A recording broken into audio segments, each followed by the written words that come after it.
주님의 이름으로 축복합니다. 우리 따라서 한번 해보겠습니다. 알았더라. 이게 아들, 딸이 있어가지고 뭐 얘기할 때 좀 불편할 때가 있는데 뭐 그중 보는 건 아니니까요. 지금 우리 아들이 멀쩡해도 중2 때는 엄청 힘들어 했었거든요. 근데 이때 제가 화가 나가지고 전화를 하면 전화를 안 받아요. 자기들이 필요할 때 전화하면서. 그래가지고 제가 한 번을 만나가지고 핸드폰을 반으로 부셨어요. 이게 한 번이 아니야. 근데 문제는 그 다음에 통화를 못하는 거예요. 통화를 해야 되는데 통화를 할 수 없는 거예요. 그래서 제 친구 아버님을 만난 적이 있었는데 그 아버님이 했던 말이 이 마음에 새겨진 게 있었어요. 아무리 속상해도 핸드폰은 부시지 마세요 그러더라고. 왜냐면 어디 있는지는 알아야 될 거 아니에요. 우리가 그거를 소통이라고 하는데 핸드폰을 부시니까 사주는 건 또 해야 되지만은 대화할 수 있는 길이 없어지는 거예요. 속상하고 어려워도 뭔가 대화할 수 있는 그런 통로가 있어야 되고 뭔가 안 돼도 얘기할 수 있는 길이 있어야 되는데 그게 없는 거예요. 그래서 그때 큰 교훈을 얻었어요. 아무리 힘들고 어려워도 대화할 수 있는 문은 있어야 된다. 사람과 사람 사이도 그렇고요. 교회도 마찬가지예요. 사람이 살면서 왜 갈등이 없겠어요. 부부 사이에도 고민이 있고 우리 자녀와 아무리 잘하려고 해도 어려움이 있는데 왜 그런 일이 없겠어요.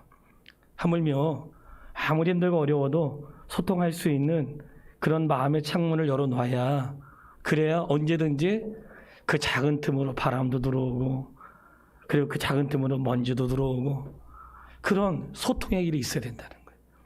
바라는 것은 우리 성도의 사이에 아무리 힘들고 교회 안에 있어도 소통의 문은 꼭 열어놓을 수 있게 되기를 주의 이름으로 축원합니다. 그런 가운데 혹시 우리가 사람과의 문제는 닫혀 있어도 하나님께 늘 열려 있게 되기를 바라고요. 아무리 속상하고 힘들어도 우리가 하나님의 인도하심 없이 살아갈 수가 없잖아요. 아무리 답답해도 하나님을 향해서는 마음의 준비를 해야 되는데 우리가 기억할 수 있는 것은 하나님은 한 번도 그 마음을 닫아놓지 않으셨다는 것. 항상 닫는 사람은 나였던 거예요. 내 질에 그냥 마음을 닫고 속상하니까 닫고 항상 돌아서는 사람은 나지 하나님 아니세요. 혹시 내 마음이 닫혀 있어도 하나님 항상 열려 있다는 사실을 기억하면서 세상의 일들 맡겨도 하늘의 문은 항상 열려 있다는 사실을 기억하며 승리하기를 주님의 이름으로 축원합니다. 저는 오늘 본문의 말씀 가운데 그 말씀이 너무 좋았어요. 12절 말씀에 보니까 이 12절에 다윗이 여호와께서 자기를 세우사 이스라엘 왕으로 삼으신 것과 그의 백성 이스라엘을 위하여 그 나라를 높이신 것을 알았더라. 알았대. 자신의 삶에 일어난 모든 것이 하나님의 은혜인 줄 알았고 내가 왕이 된 이유를 알았고 하나님이 왜 내가 속해 있는 이스라엘을 높이시는지 그 이유를 알았다는 거예요. 야, 살면서 이렇게 아는 것이 있다는 게 참 감사하더라고요. 이게 또 보니까 종현이가 앞에 있는데 종현이 이제 이번 주에 기도 제목 올라오거든요. 근데 되게 짧게 썼더라고요. 기도 제목을. 무슨 일을 하든지 얻게 해주세요인가 아무튼 이렇게 쓴 것 같아요.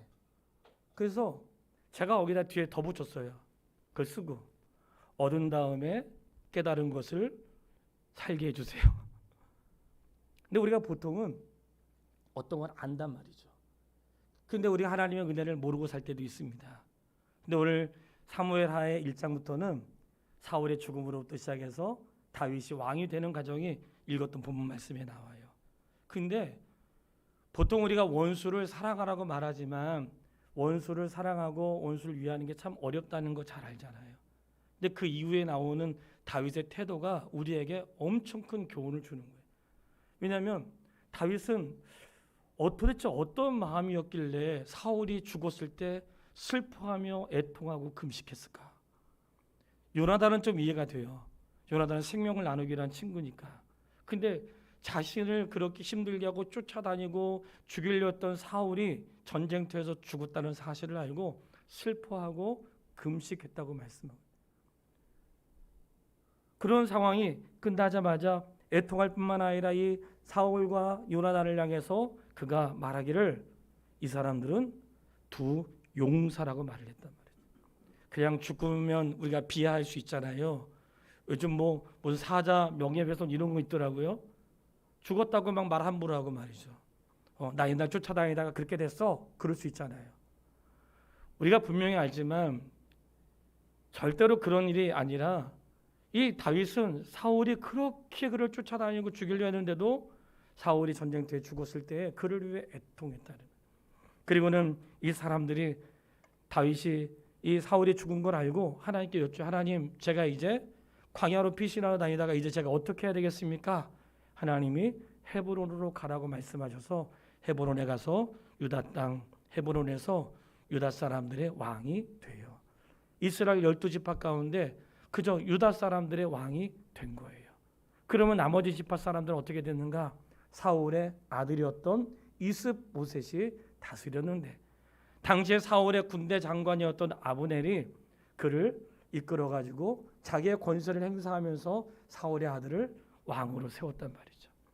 그런데 이 사람이 기분이 좋을 때는 그리 할 수 있는데 시간이 지나면서 이 아브넬이 사울 왕의 첩을 아내로 삼은 거예요. 그러니까 이스보셋이 아들이지만 기분이 나빴어요. 한마디 했어요. 그랬더니 아브넬이 힘이 세잖아요. 군대 장관이잖아요. 자기의 권력과 힘을 통해 가지고 이스보셋을 무시하고 이것 봐라. 그러면 내가 다윗에게 가야지 해서 다윗에게 가게 된 거예요. 다윗에게 가서 다윗에게 자신이 이스보셋을 피하여 왔다고 얘기를 했어요. 다윗이 그를 용납해 주었습니다. 그는 다윗의 군대와 싸웠던 사람이에요. 근데 그를 용납해 주었어요. 용납해 주었는데 그 사실을 누가 알았냐면 다윗의 용사였던 요압이 아니 왜 다윗은 이 원수 같은 사람을 살려줬냐고 그래서 쫓아가 가지고 안 죽인 척 하면서 아브넬을 죽였어요. 그 원수를 갚은 거죠. 생각해 보세요. 다윗은 원수를 스스로 갚지 않았어요. 요압은 자기의 동생을 아브넬이 죽였다는 이유로 기회를 봐서 원수를 갚았어요. 마땅하다고 생각할 수 있지만 다윗의 판단은 달랐어요. 그 사실을 알고 요압을 향해서 이 다윗이 마치 저주 같은 말을 하는 거예요. 이 말이 얼마나 충격적인지 몰라요. 3장 29절 말씀인데 3장 29절에 다윗이 요압이 그의 아브넬을 사울의 군대 장관이었던 아브넬을 죽인 다음에 했던 말이에요. 3장 29절 그 죄가 요압의 머리와 그의 아버지의 온 집으로 돌아갈지어다. 또 요압의 집에서 백탁병자나 나병환자나 지팡이를 의지하는 자나 칼에 죽은 자나 양식이 떨어진 자가 끊이지 아니할지로다. 이렇게 얘기를 한 거예요. 요압이 누구예요? 다윗을 도와서 그 긴 세월 동안 다윗과 함께했던 사람이거든요. 근데 그 요압이 원수 갚았다. 동생의 원수를 갚은 일로 인해서 다윗이 막 그냥 말하는데 그 죄가 하면서 했대. 그러니까 원수 갚는 걸 뭐라는 거예요? 죄라는 거예요. 요압이 동생 죽임 당한 그것을 원수 갚는 것을 다윗은 죄라고 말했어요. 왜 그럴까? 그가 전에는 이 동생을 죽은가 전쟁터에 죽은 거 우리가 묵인할 수 있죠. 근데 누군가 내가 나에게 잘못을 해가지고 피해를 입혔을 때에 그가 죄를 지은 것이지만 내가 만약에 원수를 갚으면 내가 또 죄를 짓게 되는 거죠. 그러니까 이러한 과정을 통해서 깨닫게 된 것은 무엇이냐면 다윗은 하나님의 마음을 알았다는 거예요. 무엇을 알았는가? 하나님은 원수 갚는 것을 기뻐하지 않으신다는 거예요. 과거에도 그런 일이 있었어요. 사울이 잘못하고 막 쫓아다니고 사울을 죽일 수 있는 기회가 왔을 때 다윗이 했던 기가 막힌 말씀이 있죠. 하나님께서 행하실 텐데 저가 전쟁터에 죽든지 아니면 병으로 죽든지 뭐 나이 들어 죽든지 어떤 방법이 있는지 하나님께서 하실 것이라는 거예요. 이것이 하나님을 경외하는 사람의 마음이 되어야 한다는 거예요. 왜 그렇게 하는가? 그것이 아버지의 마음이라는 것을 다윗은 알았다는 거예요. 속상하죠. 요압이 자기 동생 죽였으니까 속상하죠. 내가 누구에게 누명을 쓰고 억울함을 당하고 속상하죠. 우리가 그럴 수 있단 말이죠. 그 속상함을 원수 갚는 것으로 하지 말고 속상함을 하나님 앞에 신원함으로 하나님께 맡기면 하나님이 재판장 되셔서 그 일을 행하시는데, 다윗이 그의 요압을 향해서 했던 말 중에서 3장 39절 여호와는 악행한 자에게 그 악한 대로 갚으실지로다. 그러니까 요압의 행위가 악하다고 말씀하시는 거예요. 사랑하는 여러분, 우리가 살면서 혹여라도 원수진 사람, 나하고 사이 안 좋은 사람, 심지어는 내가 저 사람하고 놀지 말아야지, 혹시 그런 일을 한다 할지라도 죄를 짓지 마십시오. 모든 것을 하나님께 맡기고, 하나님은 악을 심판하시는 분이고 기뻐하지 않으신 분이세요. 하나님이 죄인들을 심판하시는 것은 보복이 아닙니다. 이것 봐라, 너가 내 종도를 죽였어? 너가 지금 내가 버린 선자들을 죽였네? 보복이 아니에요. 그건 보복이 아니라 하나님의 심판입니다. 죄에 대한 하나님의 심판이다. 그러니까 하나님 앞에 다윗이 어떤 마음으로 살았는가 돌아보면 다윗은 하나님의 마음을 알았다는 거예요. 그렇기 때문에 사울과 그의 가족들에 대한 그런 마음을 다윗이 품고 있었던 거예요. 정말 이런 말씀 앞에 돌아보게 되는 것은 무슨 일을 하든지 내 마음과 감정을 하지 않고 하나님의 마음에 기뻐하시는 것조차 살아야지. 할렐루야! 그렇게 되기를 바랍니다. 하나님께서 다윗을 강하게 하셨죠. 우리는 그 말씀에서 하나님이 그를 강하게 하셨다 그랬어요. 잠시 후에 또 살펴보게 될 거예요. 강하게 하셨어요. 하나님께서 나를 강하게 하실 때 우리가 어떻게 될까요? 그 강함으로 원수를 죽이고 강함으로 자기를 세우는 것이 아니라 하나님이 되게 허락하신 강함으로 원수를 용서하고 하나님의 뜻을 펼칠 수 있는 믿음의 사람이 되어야 할 줄 믿습니다. 이것이 원수를 향한 다윗의 태도였다. 그것은 하나님의 마음을 알았던 다윗의 그런 삶의 중심에서 나왔다는 거죠. 자, 이렇게 해서 이제 오늘 본문의 말씀인데, 이것은 그동안 사무엘하 1장에서 4장까지의 말씀 가운데 이게 원수 갚는 것을 스스로 하지 않았던 것은 아버지의 마음을 알았기 때문이라고 말씀을 드렸어요. 예수님도 말씀하셨죠. 우리가 할 수 있는 것이 있다면 원수를 사랑하는 것이고 용서하는 것인지 잘 되지 않잖아요. 그럴지라도 안 된다고 말하지 말고 하나님 내게 할 수 있는 은혜를 주시고, 내가 혹시 죄를 범할 것 같으면 피할 길을 주시고 내 손으로 하지 않도록 나를 불쌍히 여겨주십시오. 이렇게 기도할 수 있는 하나님의 사람이 되어야 할 줄 믿습니다. 다윗은 알았대요. 한 번 더 따라해 볼까요? 알았더라. 알았더라. 그는 하나님 마음을 알았어요. 제가 묻고 싶어요. 우리 성도님들 하나님 마음 알고 계십니까? 할렐루야. 알았다는 거예요. 무엇을 알았을까? 5장 12절 말씀 우리가 읽었는데 다시 한번 합독하여 읽도록 하겠습니다. 5장 12절 말씀. 다윗이 여호와께서 자기를 세우사 이스라엘 왕으로 삼으신 것과 그의 백성 이스라엘을 위하여 그 나라를 높이신 것을 알았더라. 아멘. 자, 다윗이 먼저 무엇을 알았어요? 하나님이 나를 이스라엘의 왕으로 삼으신 것을 알았다는 거예요. 내가 왕이 된 것이 자신의 특별한 어떠한 은사나 사람을 잘 만났고 골리앗을 죽여서 다윗의 사울의 눈에 띄어서 된 것이 아니라 하나님이 나를 이스라엘의 주권자로 세웠다는 사실을 알았다는 거예요.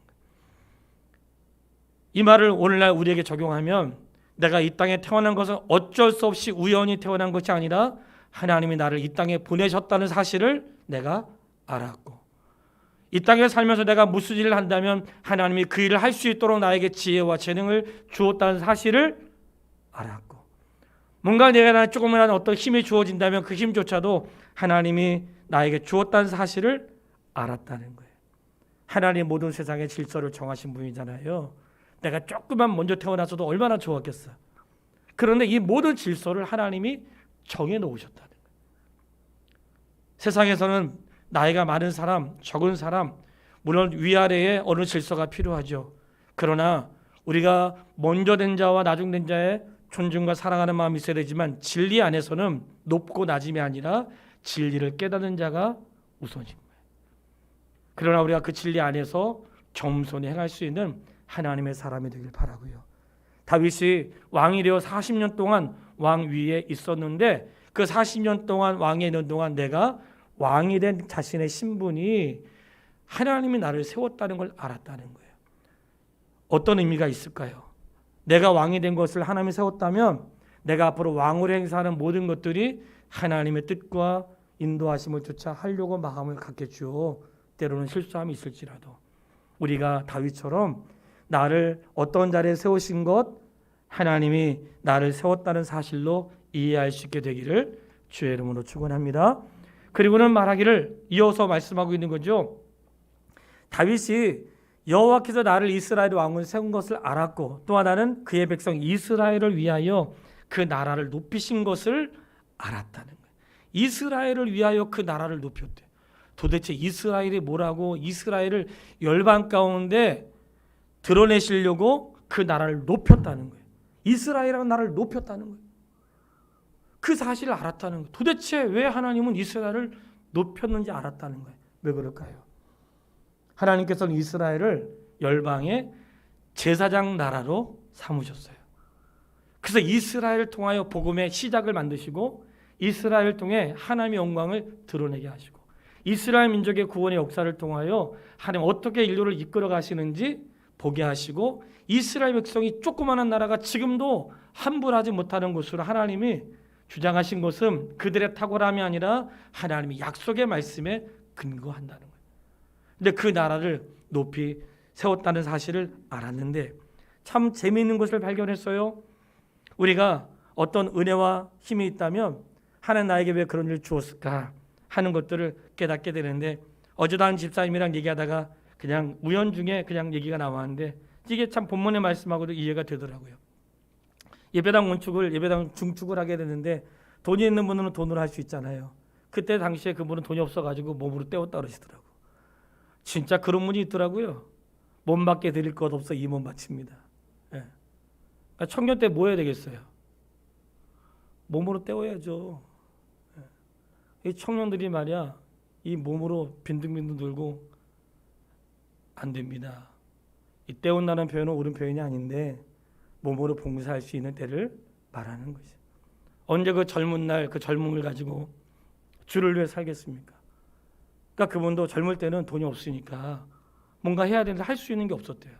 그래서 몸으로 때웠대. 교회 가서 청소하고 증축할 때 얼마나 지저분하겠어요. 그 말을 듣는데 마음이 뭉클하더라고. 이 말씀 안에는 우리가 주일을 할 때 하나님이 나를 그 자리에 세우시고 내 삶에 어떤 기회를 주었을 때에 내가 할 수 있는 것들이 무엇인지 돌아보는 것 지혜라고 생각합니다. 더군다나 다윗은 하나님이 함께 하심으로 그가 점점 강성에 갔다는 사실을 알았어요.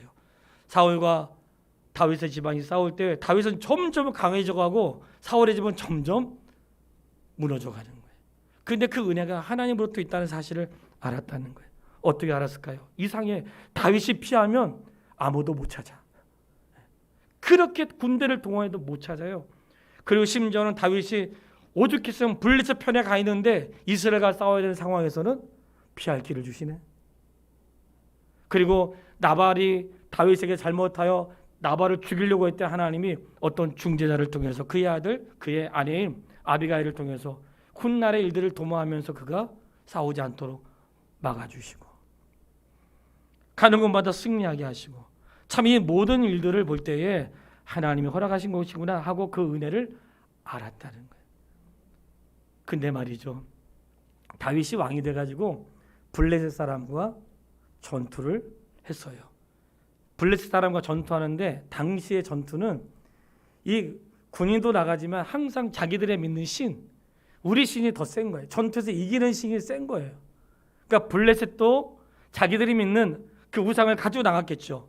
5장 21절에 아주 재미있는 말씀이 있어요. 이 다윗이 왕이 된 다음에 전투에 나가는데 블레셋 사람과 싸울 때에 5장 21절 거기서 블레셋 사람들이 그들의 우상을 버렸으므로 다윗과 그의 부하들이 지우니라. 아멘. 블레셋 사람들이 어떻게 했어요?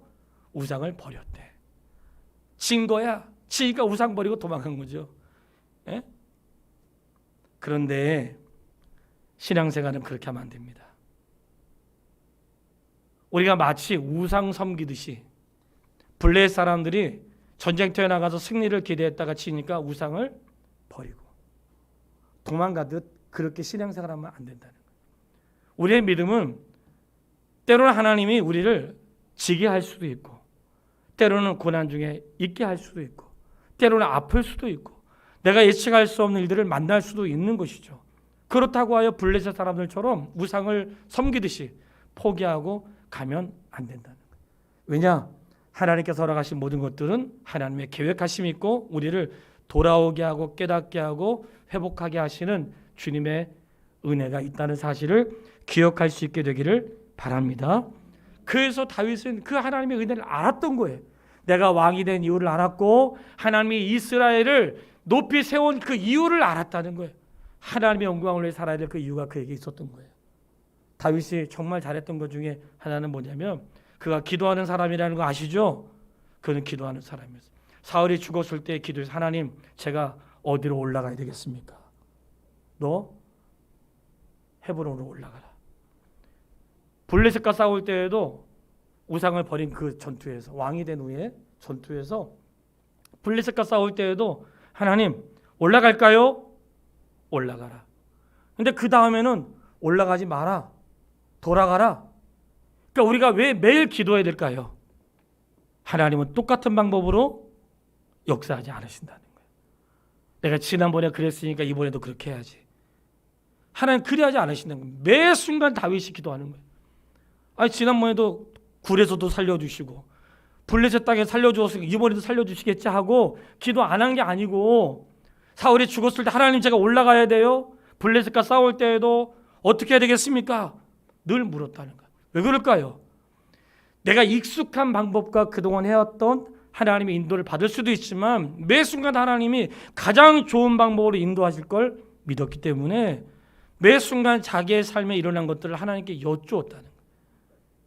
그래서 하나님은 그에게 알려줬는데 이 다윗이 기도하는 가운데 깨닫는 것은 무엇이냐면 내가 기도하면 하나님 들으시고 나에게 말씀하시는 분이고 내가 가장 좋은 길로 가야 될 것을 알려주시는 분으로 알았다는 거예요.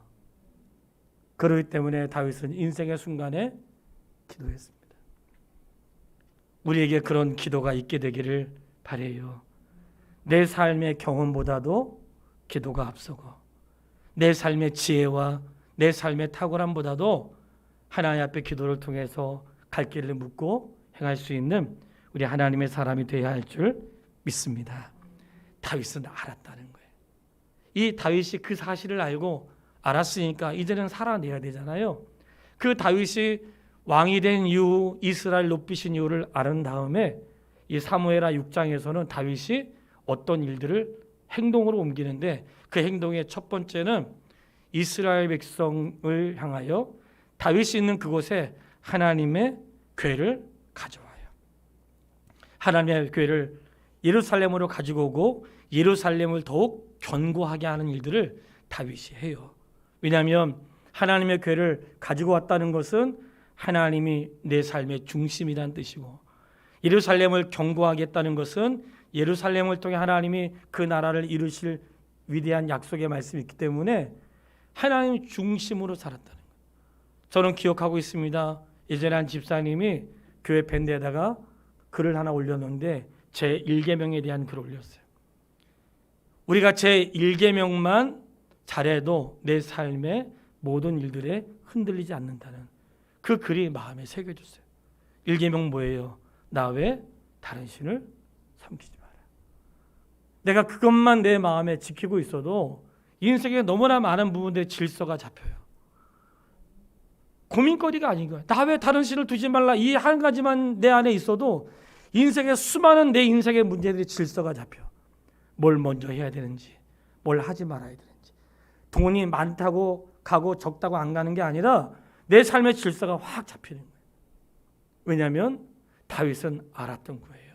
내 삶의 근원이 위로부터 주어지는 걸 알았기 때문에 그가 왕이 돼서 블레셋과 싸워 승리한 다음에 예루살렘을 견고히 하면서 하나님의 궤를 그곳으로 가지고 왔어요. 그렇다면 우리가 이제 할 일이 있어요.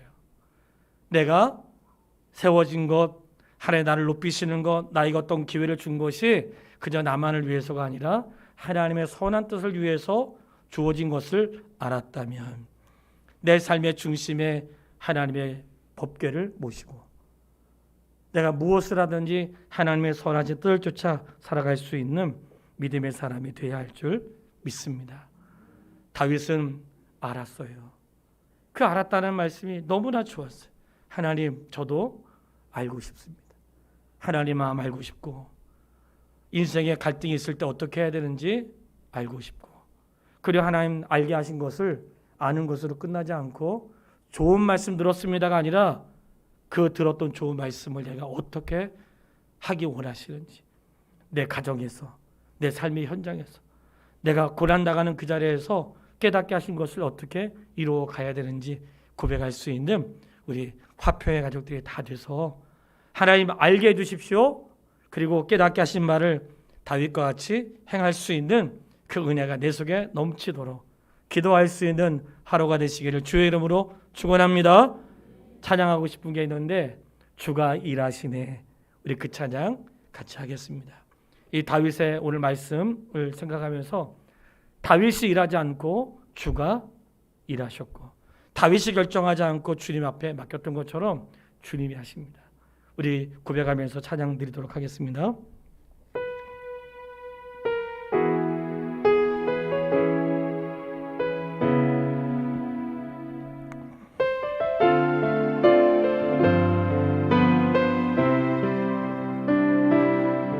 날이 저물어 갈 때, 빈들에서 걸을 때, 그때가 하나님의 때, 내 힘으로 안 될 때, 빈손으로 걸을 때, 내가 고백해 여호와 이래. 주가 일하시네, 주가 일하시네, 주께 아끼지 않는 자에게. 주가 일하시네, 주가 일하시네, 신뢰하며 걷는 자에게. 우리 모인 이곳에, 우리 모인 이곳에 주님 함께 계시네. 누리네 아버지 은혜. 적은 떡과 물고기 내 모든 걸 드릴 때 모두 고백해 여호와 이래. 주가 일하시네, 주가 일하시네, 주께 아끼지 않는 자에게. 주가 일하시네, 주가 일하시네, 신뢰하며 걷는 주. 1절만 다시 하겠습니다. 날이 저물어 갈 때, 날이 저물어 갈 때, 빈들에서 걸을 때, 그때가 하나님의 때, 내 힘으로 안 될 때, 빈손으로 걸을 때, 내가 고백해 여호와 이래. 주가 일하시네, 주가 일하시네, 주께 아끼지 않는 자에게. 주가 일하시네, 주가 일하시네, 신뢰하며 걷는 자. 아멘. 같이 기도하고 싶어요. 주님이 일하십니다. 하나님, 내가 하지 않겠습니다. 자꾸 내가 하려고 하지 않게 하시고 주님이 하실 수 있도록 맡기겠습니다. 매몰 안 될 때 낙심하지 않고 오히려 고백하게 하시고, 내 손에 적은 떡과 물고기 있어도 하나님이 신뢰하면서 주님이 하신다고, 그런 믿음의 고백이 있어야 되겠고요. 분명한 것은 우리는 주님이 하신다는 사실을 알고 있습니다. 주님이 행하신다는 것을 알고 있습니다. 주님 나를 세우셨다는 사실을 알고, 그 주님이 높여준다는 사실을 알고, 주님이 강하게 하신다는 사실을 알고 있습니다. 이 시간 기도할 때 하나님, 나도 알고 있습니다. 아는 바를 행할 수 있도록 도와주시고 깨닫게 하신 말을 쫓아 살아낼 수 있도록 도와주세요. 합심하여 기도하겠습니다. 살아계신 아버지 하나님, 하나님의 은혜를 참으로 감사드립니다. 하나님의 도우심을 구합니다. 하나님, 그는 어떻게 그런 고난 중에도 그런 마음을 가질 수 있었을까요? 어떻게 그는 원수를 사랑하고 용서하고 화목하고, 하나님, 오히려 자기 사람들이 원수 갚는 것에 분노했을까요? 다윗은 아버지의 마음을 알았습니다. 아버지의 마음 알기 원합니다. 우리도 아버지의 마음 알기 원합니다. 그저 내가 원수 갚으려 하고, 내 힘으로 하려고 하고, 내 손으로 하려고 하고, 그것들 용서해 주시고, 우리 하나님, 다윗이 알았던 것처럼 우리도 깨닫게 하셨사오니 하나님께 맡길 수 있도록 인도하여 주십시오. 그가 왕이 되고 예루살렘을 높이 세우신 하나님, 오늘도 우리를 세우시고 우리의 삶의 자리에서 나를 보내실 뿐만 아니라 행하게 하시는 분, 세우신 분이 우리 하나님이신 것을 알고 있습니다. 아버지 하나님, 그 은혜 속에서 살게 하시고 세워지게 되길 소원합니다. 저희를 불쌍히 여겨주시고 인도하여 주십시오. 아버지 하나님, 고맙고 감사합니다. 다윗이 알았던 것처럼 우리도 알기 원하고, 하나님 마음 알아 하나님의 뜻을 이 땅에 이루며 살아갈 수 있도록 도와주시기를 소원합니다. 우리를 구원하신 예수님의 이름으로 기도했습니다. 아멘. 찬양하기 전에 꼭 드리고 싶은 말씀이 있어요. 예수님이 비유를 말씀하셨는데 포도원의 비유를 말씀하셨거든요. 포도원의 주인이 주님이시고, 아침에 일찍 일꾼 데려 나간 거 아시죠? 아침에도 나가시고 낮에도 나가시고, 하루 일과가 끝나는 5시간, 1시간밖에 남지 않았을 때에도 나가서 일꾼을 데리고 왔잖아요. 처음에 일꾼으로 뽑힌 사람은 얼마나 좋았겠어요. 하루의 몫인데. 근데 이 마지막 5시, 1시간밖에 일하지 않는 사람은 그를 일꾼으로 쓰는 자가 없었다고 했거든요. 근데 그를 데리고 너도 들어가서 일하라고 했단 말이죠. 왔는데 똑같이 한 데나리온씩 주었잖아요. 줄 때 먼저 온 사람이 어떤 마음 가졌어요? 저 사람은 1시간밖에 일하지 않았는데 저렇게 받았다면 나는 더 많이 주는 거 아니야? 그런 마음 가졌단 말이죠. 1시간밖에 일하지 않았는데 하루에 품삯을 받은 사람은 너무나 고마워했어요. 그 은혜를 잊을 수가 없는 거죠. 근데 맨 처음 일꾼으로 부름받은 사람은 기뻤는데, 맨 마지막에 온 사람이 하루 품삯 받는 거 보고 자기는 그렇게 받지 못함으로 해서 불평이 생겼어요. 그 주인이 뭐라고 해요? 내가 너에게 준 것을 주었다. 근데 그가 분노하는 마음이다. 이 말씀을 드린 이유는, 은혜를 깨닫는 것은 내가 받은 바 사랑이 많다고 생각할 때 모든 게 은혜로 여겨져요. 우리가 불평이 일어나는 것은 내가 먼저 왔는데, 내가 더 많이 헌신했는데, 내가 더 많이 예배당 다녔는데, 뭔가 그러한 내가 저 사람보다 낫다고 생각할 때 그때 그런 불평한 일이 일어나는 거예요. 바라는 것은 우리가 코로나19를 믿음으로 이겨나가되 마지막 시간에 1시간밖에 일하지 않은 사람에게 주시는 은혜를 입은 사람처럼 그렇게 살아낼 수 있게 되기를 주의 이름으로 축원합니다.